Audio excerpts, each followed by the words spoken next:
We're rolling. We'll start off with Rafiq.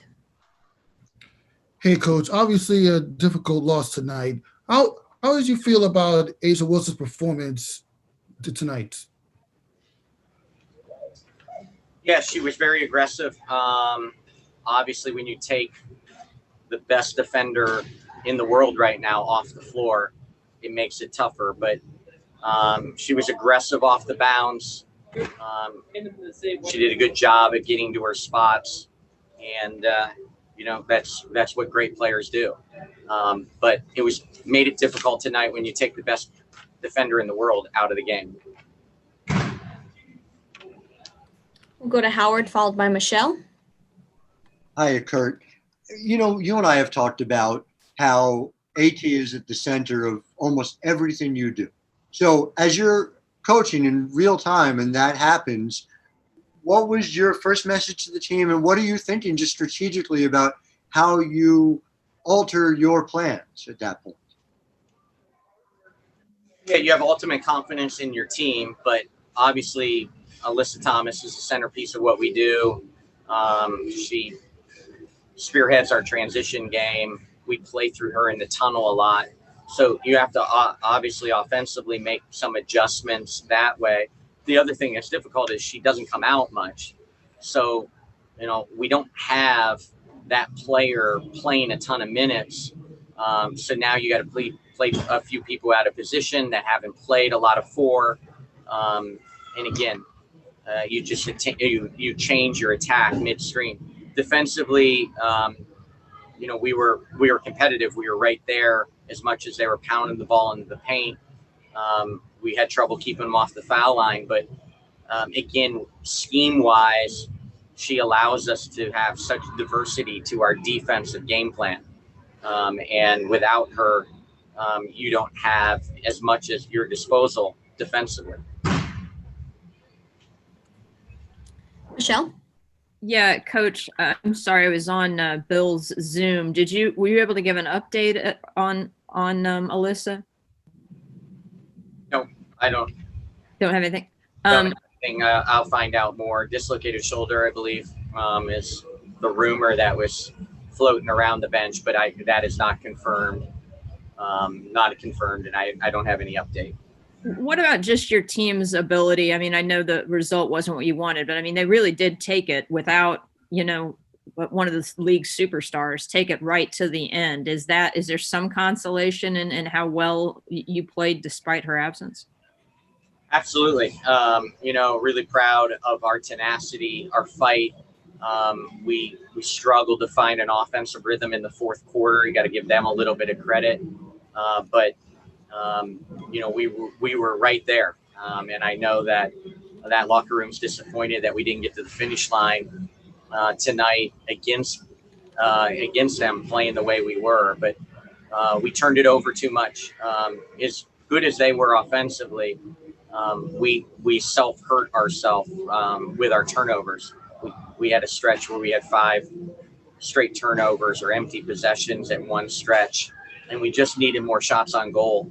We weren't shooting a bad percentage. We were doing some good things, but you can't take that many possessions out of the game trying to beat a team like that.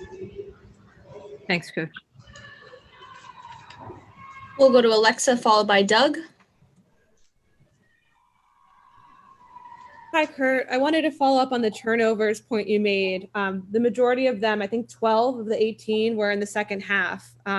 What were the defensive adjustments that Vegas made to help maybe put more ball pressure on you guys, or what kind of change maybe between the first and the second half that helped that kind of get out of hand? We'll go back and look at their hedging. They were more aggressive with their hedging, their rotations to get sized at the rim after they switched guards onto our post players. We were just a little bit slow trying to take advantage of that mismatch. And then doing so, then we tried to force. So we'll take a look at their hedging and see how that bothered us in the second half. But we've got to take care of the ball better. Again, some of those turnovers are self-inflicted. Doug? Curt, I mean, there were obviously some positives tonight. Beatrice played a pretty good game for you before she fouled out. Just talk about what she brought, and obviously playing a bigger role than you probably expected her to have to play tonight. Yeah, her energy and her length. I think they missed 23 shots at halftime, and we only had one player with more than one defensive rebound, and it was her. I think she had seven or eight defensive rebounds at halftime. So her activity, her length around the rim, it was a physical game around the rim. As many foul shots as they took, they could have called more. How physical it was around the rim, but Beatrice's length bothered them at times around the rim. She did a really nice job with her activity and defensive rebounding, especially in the first half. She stepped up in a big moment.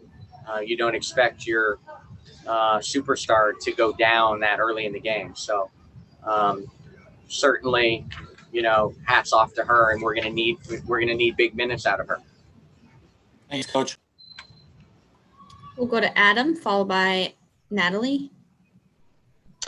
Coach, after every game we talk about the veterans you have on your team. How important are the veterans going to be going forward, helping the team realize that the season's not over? You lost one game, but there's still more to go. Yeah, they know they're in a series now. Again, that locker room's disappointed that we didn't win. We expect to win. We had a fourth quarter lead, and it got away from us. So they're disappointed, and they're going to get back to work, and we're going to watch film. And they know that AT is a huge piece. But there's a lot of champions and there's a lot of competitors in that locker room that know that we can compete. And we proved it tonight. We can compete without AT.